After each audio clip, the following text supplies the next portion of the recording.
Our guest today has been in the podcast space since 2017, and she runs the podcast recommendation newsletter, Earbuds Podcast Collective.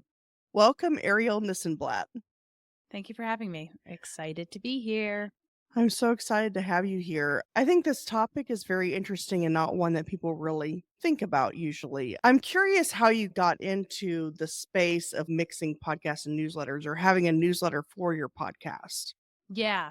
So the first thing I did was start a newsletter. I had no desire to start a podcast in 2017 when I started this newsletter. I really, at the time, thought that there were enough podcasts, and that was 2017. So you can imagine how things have changed since then. But it is, I really thought I love listening to podcasts. I don't necessarily need to create one. So I just want to have this newsletter available as a place that people can go to discover podcasts to listen to. So I started that in 2017, still running it. It goes out every Sunday. I have since started a few podcasts, mostly about the podcast industry. And the newsletter points to the podcasts point to the newsletter, so on and so forth until forever. And what I believe now is that for me, it's a little bit different of a case than for most people who have podcasts and newsletters, because your podcast, not yours per se, Sarah, but other people who have a podcast, maybe you have a podcast about climate change and you have a newsletter that points to that podcast about climate change. That's a little bit different than having a podcast about podcasts. But if you have a newsletter about climate change and that newsletter points to your podcast, and you have a podcast about climate change and that points to your newsletter, you kind of got this cycle of people coming in through one and discovering the other. And that can be a really great way to get people into your content orbit. And I think that it is very smart for people to be at least capturing email addresses, not necessarily starting a weekly newsletter, but getting email addresses when people visit their website, or having a sign up form in the show notes of your episode. Or, there's a few other places you could put it, like the link in your bio. You could have a link tree or something like that on social platforms. Just because when you are podcasting and people subscribe to your feed on Apple Podcasts or Spotify or Stitcher, or not Stitcher anymore, or Pocket Casts or Good Pods or whatever it is, you don't actually know who those people are unless they volunteer to identify themselves, unless they leave you a rating and a review and they say, hello, I am Arielle Nissenblatt and I'm leaving this rating and review. But one way to actually definitely be in touch with them directly is by asking for their email address. Of course, you have to ask them for their email address. They have to say yes, then they have to opt in probably one more time, because you hopefully have the double opt-in situation going on. But it just means that those people are so engaged with you that they've gone through all of those steps to receive correspondence from you. So hopefully they really want to be with you. Yeah, so I know one challenge, of course, as a podcaster is finding a way to communicate with your listeners. Whereas, like, let's say YouTube or blog or social media, they can comment. But with podcasting, yes, there are a few apps that you can do that. But for the most part, not so much. So obviously having some sort of lead magnet to capture their email address, like you said.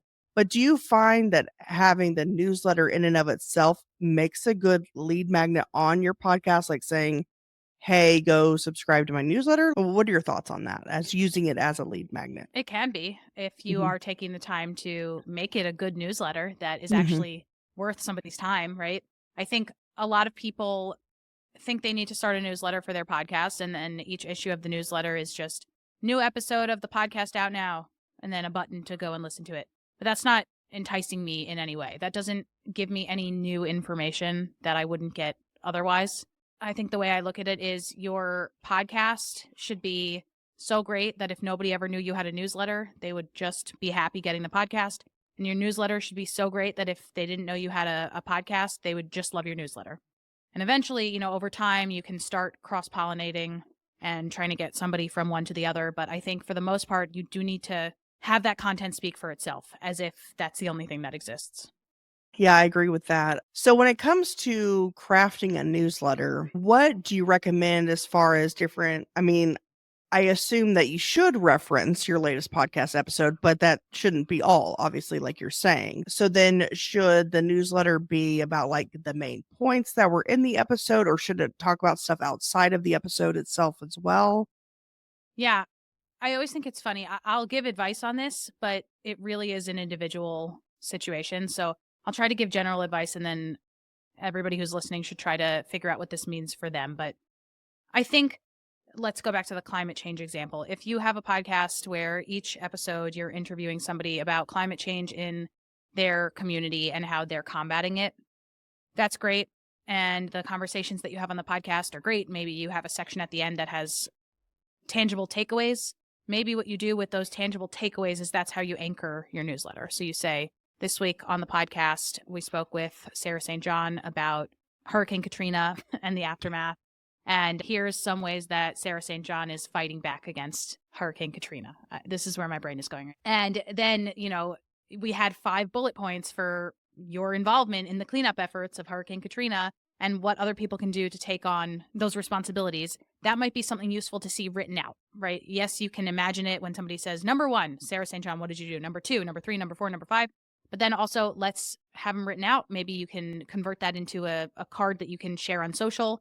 And maybe there's also visual components like images and videos that go along with it. So I think what's great about a newsletter is that it allows you to have a visual element, a visual component to your podcast that doesn't exist otherwise, because your podcast is either audio only or video, but maybe not super complicated video. Maybe it's just talking heads.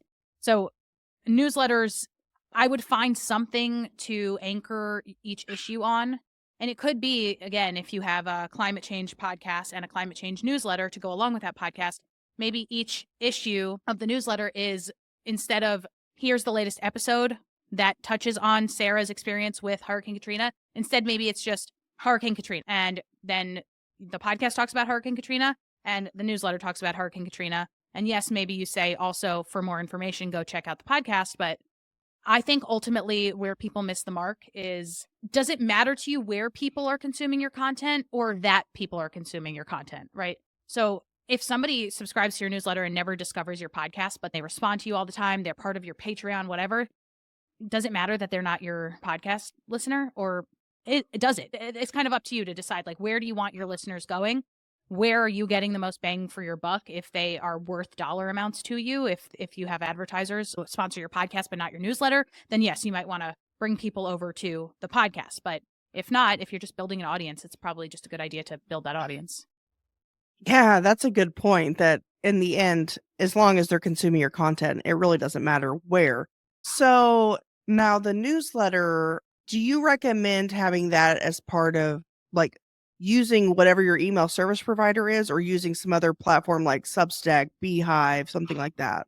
Yes, I highly recommend using something like Mailchimp or Substack or Beehive. I used Mailchimp for about 7 years, and then I switched to Beehive this year.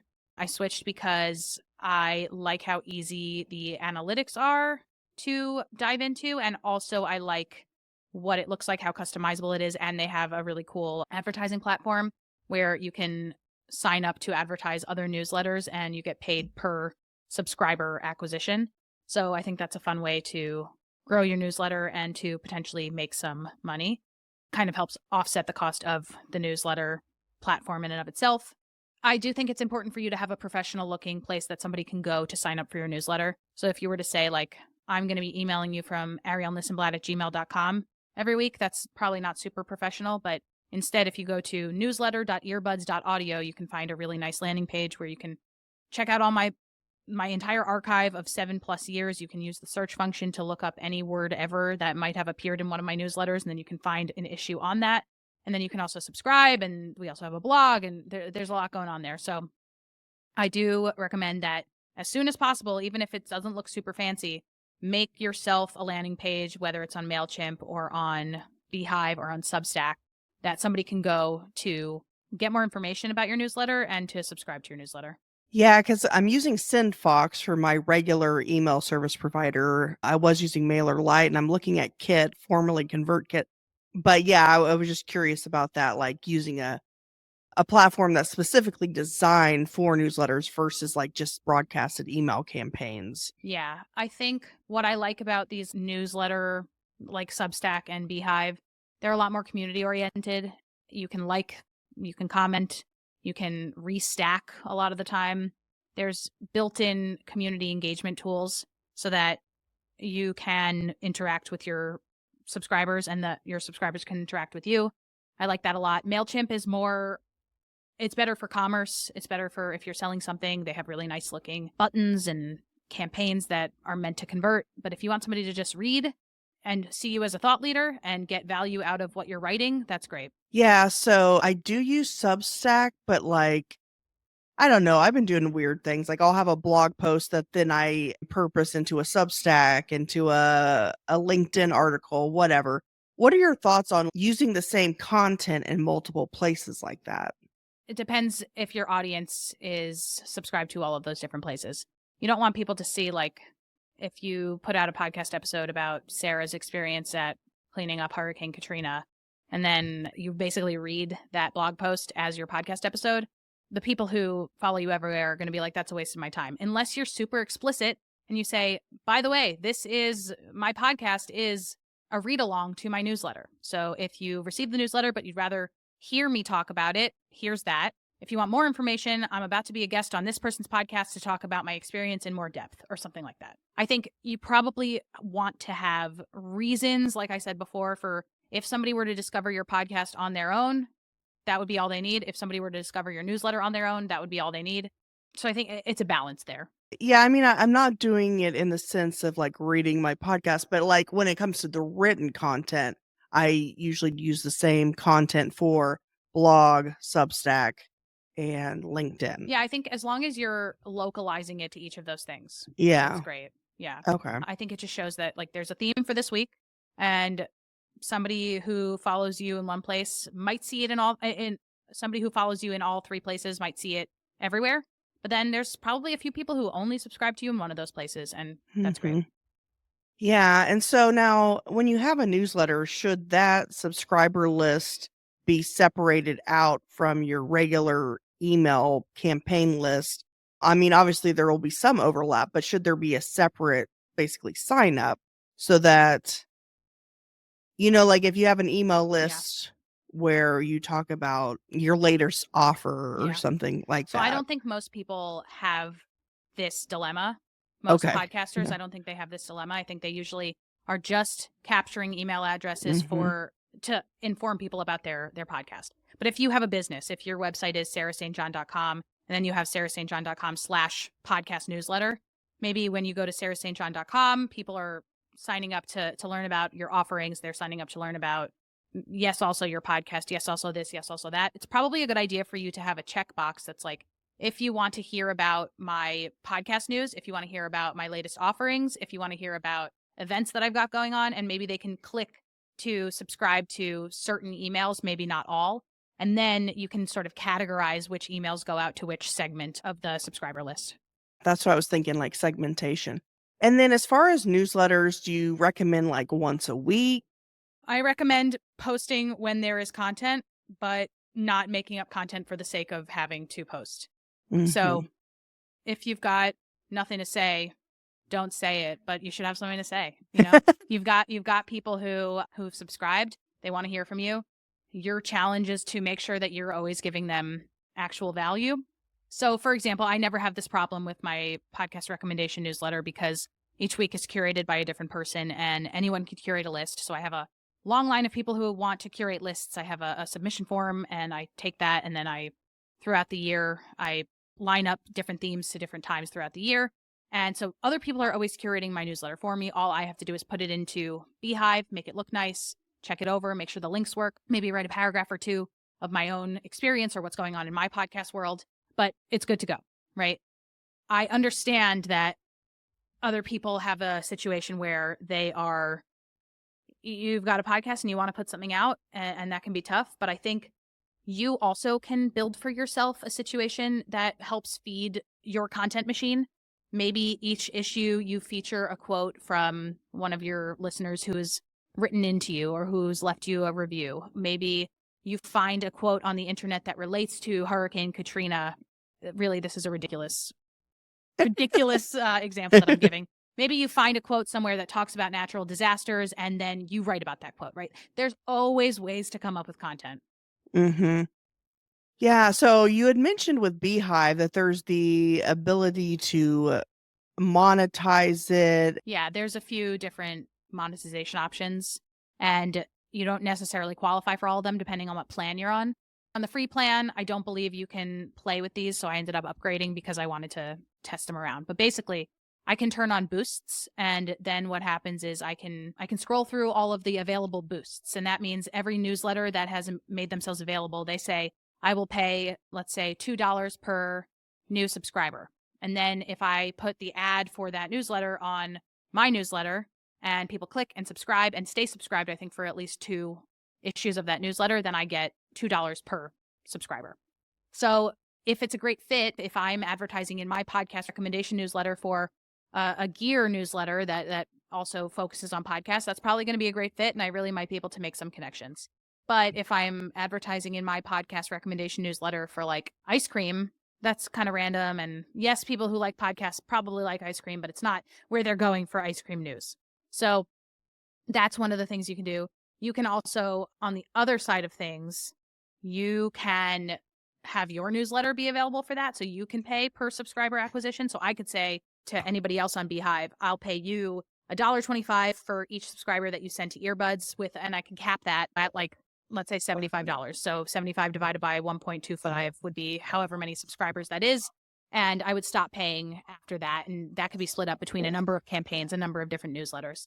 So I like that just as a way of testing out. First and foremost, if you have a website, point them to your website so that you get that traffic.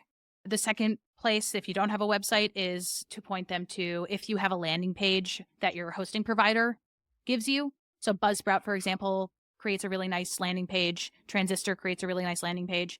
And then the third option is episodes.fm, which is similar to what used to be, or similar to a service called Podlink that I used to recommend, but now I recommend episodes.fm because what it does is it allows you to search for your podcasts, and then you essentially find a landing page where you can either listen to the podcast right there, and it just looks like a website, or you can click any of the different icons that have Apple, Spotify, Pocket Casts, Good Pods, Castbox, go on and on and on, all of the ones that are available. It's there for you so that when you send it to somebody and they maybe listen on Pocket Casts, but then another person listens on Spotify, you can choose. So it's all about just giving more options so that you don't lose your potential new listeners at any one of those stages. Actually, let's go into question and answer if anyone has any other questions. Yes, I see a few more. Stephanie says, does Arielle like the landing pages of Substack? They are simple paragraphs.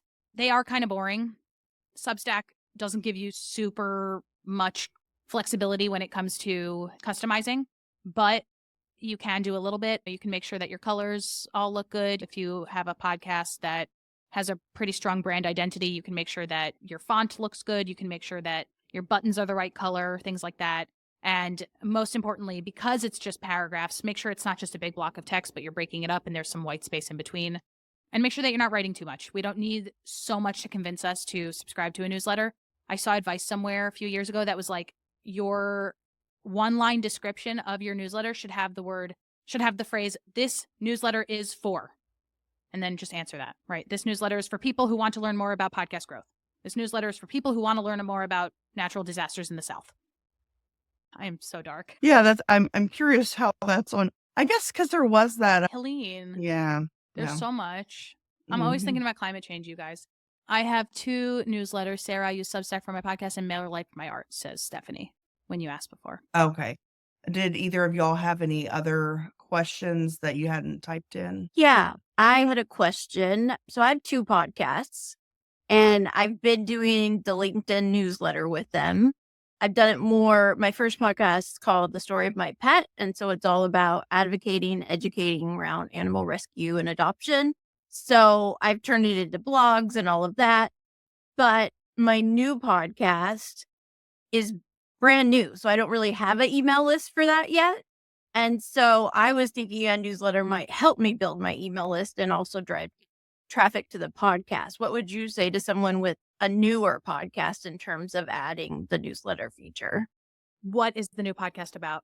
It's about women sharing their story through podcasting. I interview women podcasters about their podcast and why they started, but then I also give tips about how to start a podcast, Cool. How to grow, things like that. So it's more like you were saying earlier, a podcast about podcasting. Yeah, cool. Yeah, I would put a newsletter together for something like that. And yeah, I think the reason for that is because there's a precedent for that. There's, for better or for worse, a lot of newsletters about podcasting, But that Right. means that people who want to learn about podcasting know that in order to get more information, they're probably going to subscribe to a bunch of newsletters. So Right. I think because that's a behavior that we have recognized as successful for converting these types of audiences, it's worth Mhm. playing in that sandbox. Okay. Yeah, and I thought it would help me build the email list also. Yeah, It's definitely. just going to be different to get it started because I don't have an email list to send it to. It's kind of like using it to start. It also allows you to say you want to partner with other podcasts about podcasting or other podcasts about storytelling, other podcasts about career, and Mhm. those podcasts are bigger than you and you want to do some sort of swap, you can say, I also have this newsletter. I also have impressions in this newsletter. So there's a number Okay. of reasons to have it beyond just to build your audience.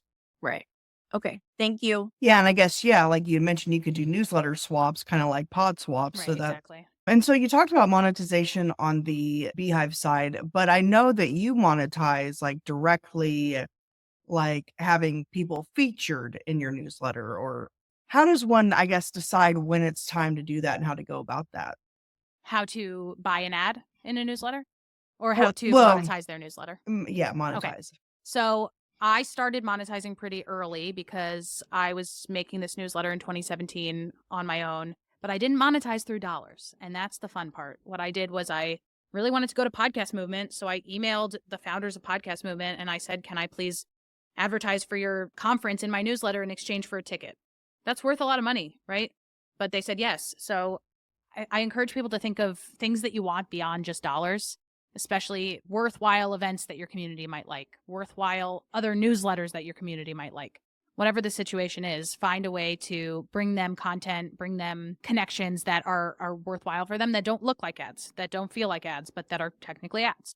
There's not really a number that you should be at before you should start monetizing. If you find the exact right sponsor and that sponsor doesn't care that you only have 300 subscribers because it's really the perfect match. Let's say backup generators for your podcast about natural disasters. Yeah, that's going to be a really good match. And if that's the case, then they might just be interested in doing it because they're really going to hit people who need that information right now. They need that content right now and they need that product right now. I think a lot of people like to say, how much should I be charging for my ads?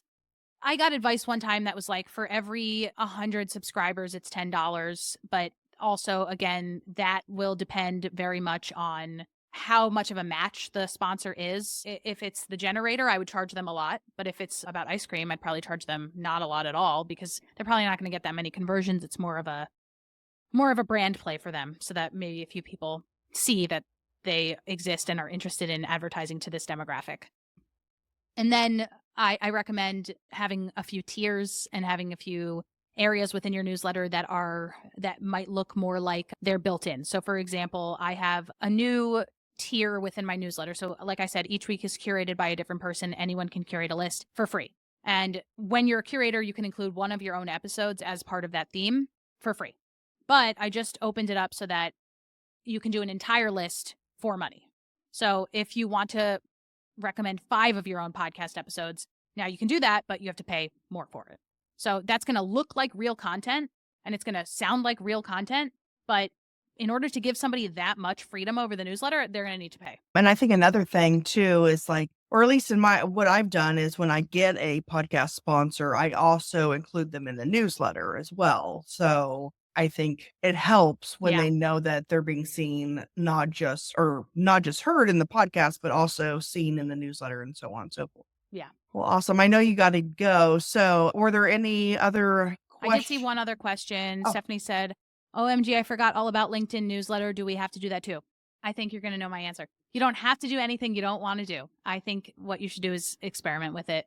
What's cool about the LinkedIn newsletter situation is that LinkedIn is always trying to get more people to stay on LinkedIn for longer. So if you test it out and they like your newsletter, maybe they'll decide that they want to throw you into the algorithm and get you some more clicks that way.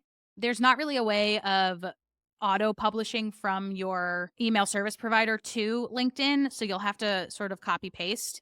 But it is a way of being more active on LinkedIn, giving your subscribers or the people that just see your posts on LinkedIn an opportunity to comment on the stuff you're working on. So I think there are some reasons to test it out maybe for a few months and then decide if you want to continue. My experience with, LinkedIn has been good. Like when I first started the newsletter for my podcast, people started subscribing really quickly, and it definitely boosted activity on my profile. So from that perspective, like you said, I really just copy and paste my newsletter, my blog post, and edit it a little bit for LinkedIn and just another place. And a lot of times people have it set, they'll actually get the notification for new newsletters in their email, not just on LinkedIn.